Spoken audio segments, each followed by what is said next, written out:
Parents మెచ్చిన university Sankalchand Patel university Gujarat. Hi. నువ్వు హాయిగానే ఉంటావు. ఏంటి ఇన్ని కప్పులున్నాయి? బాగా టెన్షన్ పడ్డావా? అసలు మా ఇంటికి ఎందుకు ఫోన్ చేసావు? మీ నాన్న అప్పడుగుదామని. అడగాల్సింది. ఇచ్చేవారా? ఇచ్చేవారు గోబ్ మీద. చూడు, మళ్ళీ ఇంకెప్పుడు మా ఇంటికి ఫోన్ చేయొద్దు. సరే, నేనే డైరెక్ట్ గా వస్తా. వస్తావా? చెప్తా.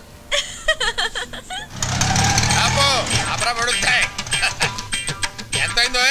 మీటర్ మీద ఏదైనా వేసాడు సార్. మీటర్ మీద ఏమైనా వేసి ఇవ్వాలా? ఇదిగో తీసుకో. ఇదేంటి సార్? లేకపోతే ఏమిట్రా వేషాలు ఇస్తున్నావా? ఎంతైందో చెప్పు, అంతే ఇస్తాను. 10 రూపాయలు సార్. మరి ఆ 7 పేడవచ్చు కదా. నువ్వు అలా వస్తే నేను ఎలా వస్తాను రా? తెలివి తక్కువ వేసుకుని అనుకున్నావేమో. 500 చిల్లర ఉందా? లేదు సార్. చిల్లర లేదా? లేదు సార్. ఆనంద్ బాబు, సీతు త్వరగా. అమ్మా, మీ నాన్న నిన్ను శ్రీరామచంద్రుడు అనుకుంటుంటే నువ్వు ఇక్కడ శ్రీకృష్ణ లీల ప్రదర్శిస్తున్నావా? వస్తున్నాను. నువ్వు ఇక్కడే ఉండు. అలాగే. ఆనంద్ బాబు, ఆనంద్ బాబు,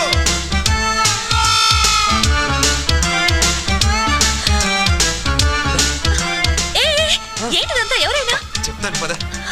ఆయన శాస్త్రి గారని మా నాన్నకు బాగా పరిచయం. మరి ఇద్దరిని ఇలా చూసారంటే కలిసి తిరుగుతున్నాం అనుకుంటాడు. తిరుగుతున్నా అంటావేంటి? లవ్ చేసుకుంటున్నాం కదా. ఏదో ఒకటిలే, నువ్వురా. అబ్బా, ఆనంద్ బాబు, మెట్లెక్కలేక వస్తున్నాను ఆయన. ఆగబోయా బాబు. ఆనంద్ బాబు, అయ్యో ఆనంద్ బాబు.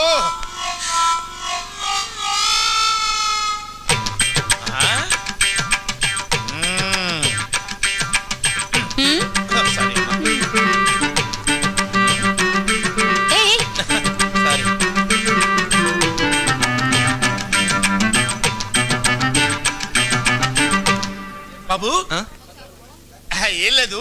ఇక్కడ ఏం చేస్తున్నారా అని. చిలిపి పనులు చేసుకుంటున్నాం. ఓహో, చిలిపి పనులు చేసుకోవడానికి ఈ ప్లేస్ దొరికిందా మీకు? మీ ఇంటికి రమ్మంటారా? క్యారీ ఆనంద్ బాబు, ఇది బట్టల కొట్ట, చిలిపి పనులు చేసుకునే సెంటరా? వద్దు పెడితే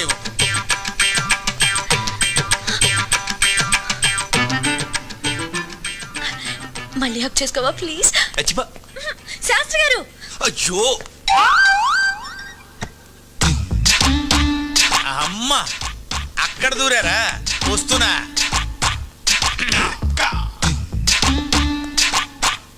లోపల ఎవరన్నా ఉన్నారా అండి? ఉన్నారు, లోపలికి రండి.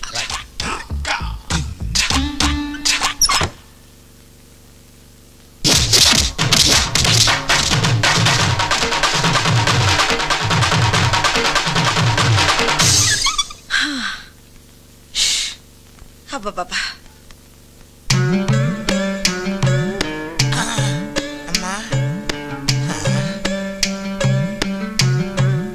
లోపల ఎవరైనా ఉన్నారా అని అడిగితే బతకటమే కాకుండా జేబులో ఉన్న 500 రూపాయలు కూడా కొట్టేసింది ఆయన. ఇప్పుడు ఎలాగా? రక్షించావు తల్లి.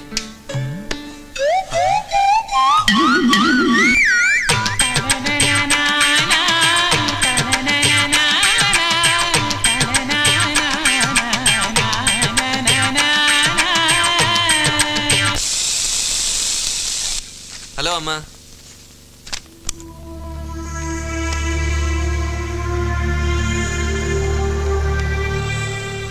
ఏంటమ్మా అలా ఉన్నావు? ఎప్పుడు ఏ విషయం నా దగ్గర దాయని నువ్వు ఇప్పుడు దాయాల్సిన అవసరం ఎందుకు వచ్చిందా అని. దాయాలని కాదమ్మా, కానీ ఎలా చెప్పాలా అని. ఆ అమ్మాయి చాలా మంచిదమ్మా, మా కాలేజీలోనే చదువుతుంది. ప్రేమిస్తున్నావా? తనని చూస్తే నువ్వు తప్పకుండా ఇష్టపడతావమ్మా. ఆ అమ్మాయి అలాంటిది. కావాలంటే చూడు, ఇదిగో.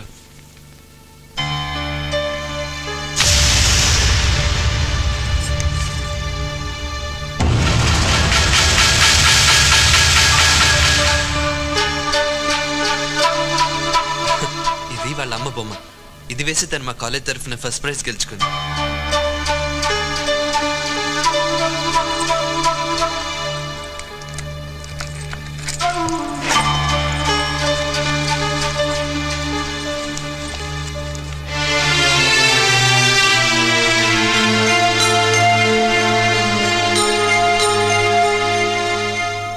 సీత,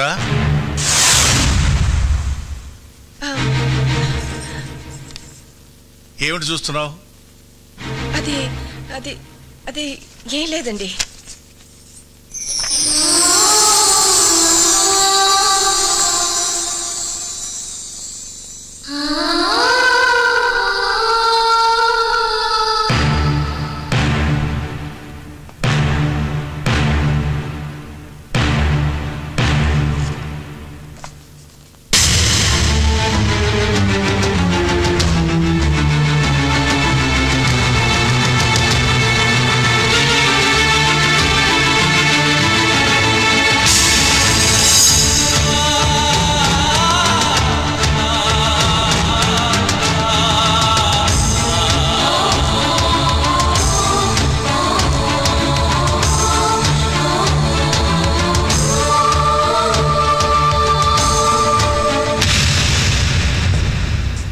నా జీవితంలో నేను ఒకే ఒకసారి తల వంచాను, అది నీ మెళ్ళలో తాళి కట్టడానికి.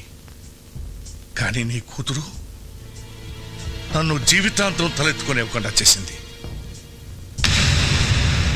దాని జ్ఞాపకాలు నన్ను వెంటాడకూడదని, అది చేసిన అవమానాన్ని శివుడు విషాన్ని కంటలో దాచుకున్నట్టు నేను దాచుకోలేనని నీకెన్నోసార్లు చెప్పాను. నా మాటకు ఎంత గౌరవం ఇచ్చావో ఇప్పుడు తెలిసింది. ఈ దేశంలో పుట్టిన ఆడది భగవంతుడి కంటే భర్తకి ఎక్కువ గౌరవం ఇస్తుందంటారు. అది అబద్ధమని నువ్వు రుజువు చేశావు.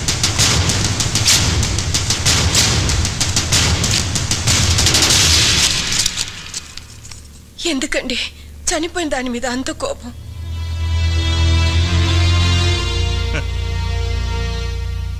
నేనింకా బ్రతికే ఉన్నానుగా.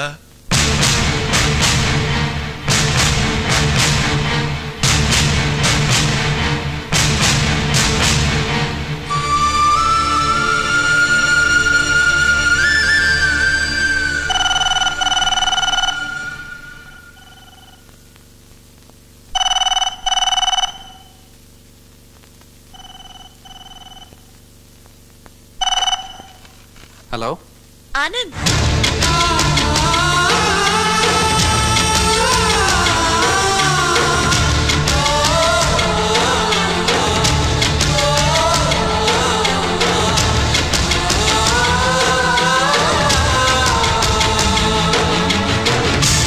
ఏమేవ్ వంట అయిందా? అవలేదన్నమాట. నా మొహర కప్పు కాఫీ పడేస్తావా? ఇవ్వమన్నమాట. Okay okay. నమస్తే అండి. ఎవరయ్యా నువ్వు? నా పేరు తాడిబాబు అండి. ఏం కావాలి? నాకు ఒక అమ్మాయి కావాలండి. ఏమిటి ఏమిటి ఏమిటి మాట్లాడది? ఎవరితో మాట్లాడుతున్నావు? తెలిసి మాట్లాడుతున్నావా? సార్ అందుకు కాదు సార్, పెళ్లికి సార్, పెళ్లి చేసుకోవడానికి అమ్మాయి కావాలి సార్. ఆ ఏడుపు ముందు ఆడవచ్చు కదా. చెయ్యిలా చూపించు సార్. ఇటు తిప్పు. తిప్పే. ఇటు తిప్పు. తిప్పే. ఏది ఏదో వివాహరక నీ పిండాకుడు నీ జన్మకు పెళ్ళి పో. భలేవారండి. నా చేతిలో 5 స్టార్ హోటల్స్, పేపర్ మిల్లులు, షుగర్ ఫ్యాక్టరీలు ఉన్నప్పుడు ఇంకా రేఖలు ఎందుకండి? అలాగా మరి చెప్పవే. ఏమిటా నిలబడి ఉన్నావు? కూర్చో. థాంక్స్. సింహాసనం మీద కూర్చో. ఇంత ముందు పెళ్లి చూపులు ఏమన్నా జరిగాయా? సూపులు చాలా జరిగాయండి, కానీ పెళ్లిళ్ళు మాత్రం 3 సార్. పెళ్లిళ్ళు 3 అయ్యాయి? అవునండి. వాళ్ళు ఏమైపోయారు? పోయారు సార్. అంటే లేచిపోయారా పారిపోయారా? కాదు సార్, చచ్చిపోయారు. 3 చచ్చిపోయారా? ఎందువల్ల? మొదటి భార్య బల్లి పడిన పాయసం తిని చచ్చిపోయింది సార్. 2 బల్లి పడిన పాయసమే తిని చచ్చిపోయింది సార్. 3 తల పగిలి చచ్చిపోయింది సార్. అవును, ఆవిడ బల్లి పడిన పాయసం తిని ఎందుకు చావలేదు? దానికి పాయసం తింటం ఇష్టం లేదు సార్. ఓహో అలాగా. అయితే ఇప్పుడు నీకు బల్లి పడిన పాయసం తిని చచ్చిపోయేటువంటి పెళ్ళాం కావాలా, తల పగిలి చచ్చిపోయేటువంటి పెళ్ళాం కావాలా? ఎలాంటిదైనా పర్వాలేదు, 7 రోజుల్లో పెళ్లి జరగాలి. 7 రోజుల్లో పెళ్లి ఎలా అవుతుందయ్యా? ఇదేమన్నా సంతలో గేదెను కొనుక్కురావడం అనుకున్నావా ఏంటి? 7 రోజులు ఎందుకయ్యా? ఇవాళ ఏ వారం? ఆదివారం. సోమవారానికి వివాహం జరుగుతుంది పో. చూడు, 7 రోజుల్లో పెళ్లి జరగలేదనుకో, కత్తి ఒకటే అయినా పోట్లు మాత్రం 7 పడతాయి. ఎందుకు? 7 నా లక్కీ నంబర్. అబ్బా ఎందుకంటే అంత దూరం ఆలోచిస్తారు? అనవసరం గారు ఆవేశపడిపోతున్నారు. అమ్మాయి సంగతి నేను చూసుకుంటాను, వెళ్ళండి. అమ్మాయి సంగతి అంటే వివాహ సంగతి నేను చూసుకుంటాను, తమరు దయచేయండి. 7 పోట్లు అంతే, గుర్తుంచుకో.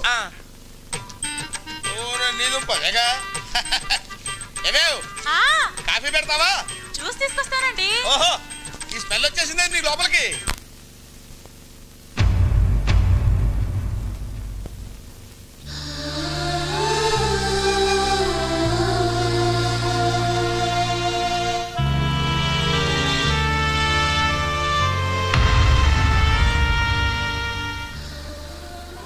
సీతు వాళ్ళ అమ్మ ఫోటో చూడగానే నాన్నగారికి అంత కోపం ఎందుకు వచ్చిందమ్మా? ఇది ఎవరనుకున్నావురా? ఈ ఇంటి దీపం, మా వరాల తల్లి. ఆయన్ని బాధ పెట్టి నాకు కడుపు కోత మిగిల్చి వెళ్ళిపోయింది. అసలు ఏం జరిగిందమ్మా? సీతు వాళ్ళ నాన్న ప్రసాద్ ఒకప్పుడు మన దగ్గర పనిచేసే గుమస్తా కొడుకు.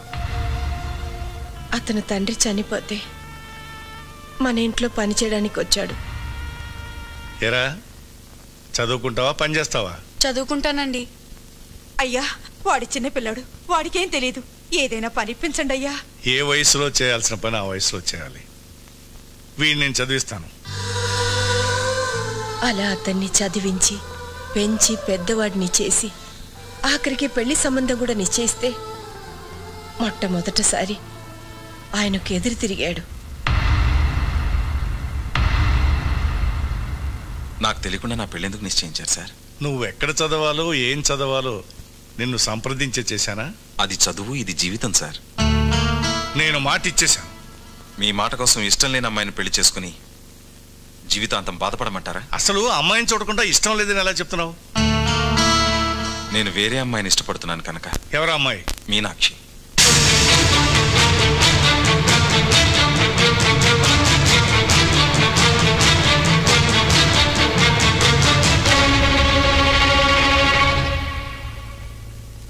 ఆ మాటలకు మీ నాన్నగారికి కోపం వచ్చింది. నమ్మక ద్రోహాన్ని క్షమించలేనని మీనాక్షిని ఒప్పించి వేరే పెళ్లి నిశ్చయించారు. కానీ పెళ్లి పందిట్లో నుంచి అది మమ్మల్ని మోసం చేసి వెళ్ళిపోయింది. ఏది పీడకలిని మేం మర్చిపోయామో దాన్ని మళ్ళీ నువ్వు గుర్తు చేస్తావు అనుకోలేదు. ఆ ప్రసాద్ నీడ కూడా ఈ ఇంటి మీద పడడం మీ నాన్నగారు భరించలేరు.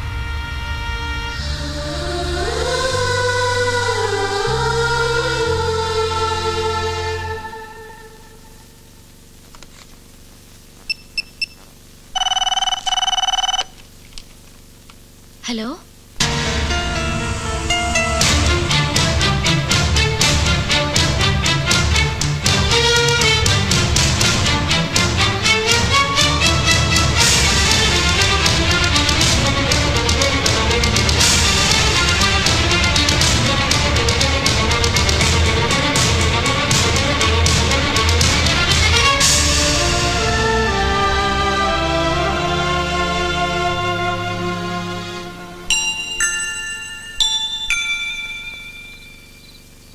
అమ్మమ్మ తాతయ్య ఉన్నారని నాకెందుకు చెప్పలేదు డాడీ?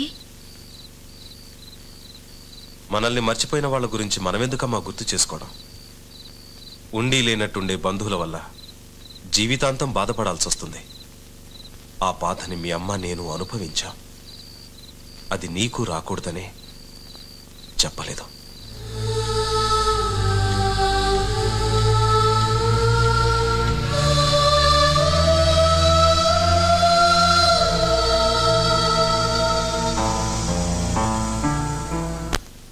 మీ నాన్నతో చెప్పే వచ్చావా? మీరు ఇష్టపడితే మిమ్మల్ని తీసుకెళ్ళడానికి వచ్చాను. ఈ ఆలోచన నీదా మీ నాన్నదా? నాదే. ఈ దేశంలో ఆడపిల్లని కన్నా ఏ తండ్రైనా మగపిల్లడింటికి రావడం ధర్మం అనుకుంటే వచ్చి మీ నాన్న కాళ్ళు పట్టుకోమంటావా? రేపు ఎలాగో మీ వయసులో సగం ఉన్న అల్లుడి కాళ్ళు కడుగుతారు. సాంప్రదాయం పేరుతో ఆ పని చేయగలేంది మీకంటే పెద్దవారు. మీ వల్ల కూతుర్ని దూరం చేసుకున్న మా నాన్నగారు కాళ్ళు పట్టుకోవడంలో తప్పే ఉందండి. మీ కూతురు చనిపోయిందని ఫోన్ చేస్తే నా కూతురు చచ్చి 20 ఏళ్ళయింది, ఇప్పుడు చచ్చిందెవరో నాకు తెలీదు అని ఫోన్ పెట్టేశాడు. ప్రేమాభిమానాలు లేని ఆ పెద్ద మనిషి కాళ్ళు కాదు కదా, కనీసం మొహం కూడా చూడలేను. అలా అనకండి సార్. దూరంగా నిలబడిన మనుషులు దగ్గర అవ్వాలంటే ఎవరో ఒకరు నడక ప్రారంభించాలి. అది మీరే ఎందుకు కాకూడదు?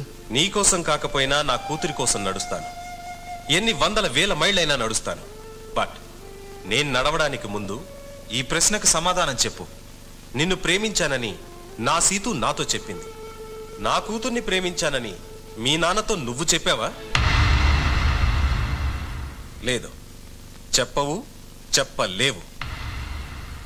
వద్దానంద్, నా కూతుర్ని మర్చిపో. ఒకనాడు మీ నాన్న మూలంగా మా ప్రేమకు నా భార్య ప్రాణాన్ని ఖరీదు కట్టాను. మళ్ళీ మీ ప్రేమకు ఎవరి జీవితాన్ని ఖరీదు కట్టాల్సి వస్తుందో వద్దు. I can't imagine that. I can't imagine that.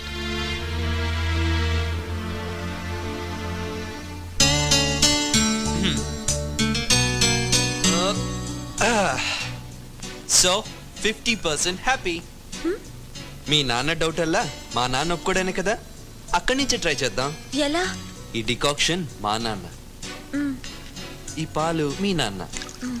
ఇలాగే తాగితే చేదుగా ఉంటుంది. ఈ చక్కెర మన ప్రేమ. ఇప్పుడు తాగితే స్వీట్గా ఉంటుంది. వినడానికి చాలా స్వీట్ గానే ఉంది. రిజల్ట్ కూడా అలాగే ఉంటుంది. రేపు నువ్వు మా అమ్మని నాన్నని అంటే మీ అమ్మమ్మని తాతయ్యని ఓ రిసెప్షన్లో కలుస్తున్నావు.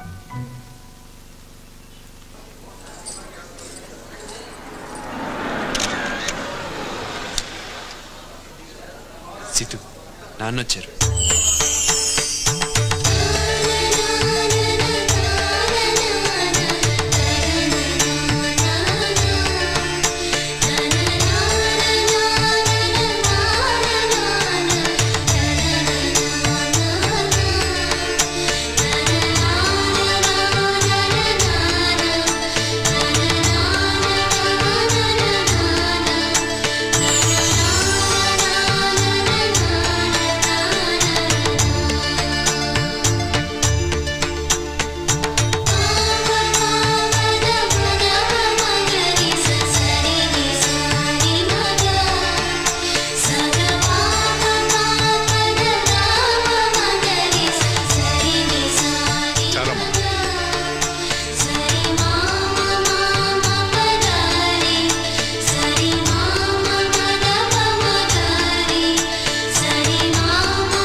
ఇందాక గులాబీ ఇవ్వటం మర్చిపోయాను.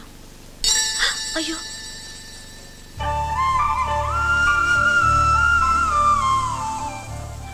అది కింద పడింది కదమ్మా. మీ కాళ్ళ దగ్గరేగా పడింది. ఇంకోటి ఇస్తాను, థ్యాంక్స్ అమ్మా. తీసుకోండి.